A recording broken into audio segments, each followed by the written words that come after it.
आप जब देश के अतीत के पन्नों को पलट करके देखेंगे तो आपको पता चलेगा कि 712 में जो पहला लुटेरा भारत को लूटने के लिए आया, जिसका नाम था मोहम्मद बिन कासिम, इतिहासकार लिखते हैं कि 17,200 मन सोना अपने साथ लेकर के गया था। इस देश को सोने की चिड़िया कहा करते थे।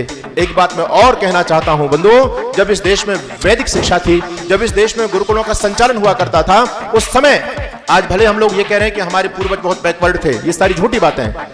हमारे पूर्वज वो महानतम वैज्ञानिक थे जिन्होंने दुनिया को विज्ञान के सारे सिद्धांत दिए थे। और मैं बताना चाहता हूं, जब तक हम दुनिया के लोग वेदों पर चलते थे, भारत के लोग, तब तक दुनिया के अंदर भारत का निराला स्थान था। इस देश को लोग विश्वगुरु कहते थे। आज भले हमारे देश के अंदर बड़े बड़े विश्वविद्यालय हैं बंधुओं, लेकिन बड़े बड़े विश्वविद्यालय, यूनिवर्सिटी, बड़े बड़े कॉलेज होने के बावजूद आज दुनिया में हमारे भारत को कोई विश्वगुरु नहीं कहता। लेकिन जब जगत गुरु महर्षि दयानंद के सपनों के अनुसार इस देश की शिक्षा व्यवस्था होती थी, उस समय जब वेद की शिक्षा थी, गुरुकुलों का संचालन होता था, उस समय दुनिया हमारे देश के विद्वानों के चरणों में बैठ करके आचार विचार व्यवहार और विज्ञान की शिक्षा प्राप्त करती थी।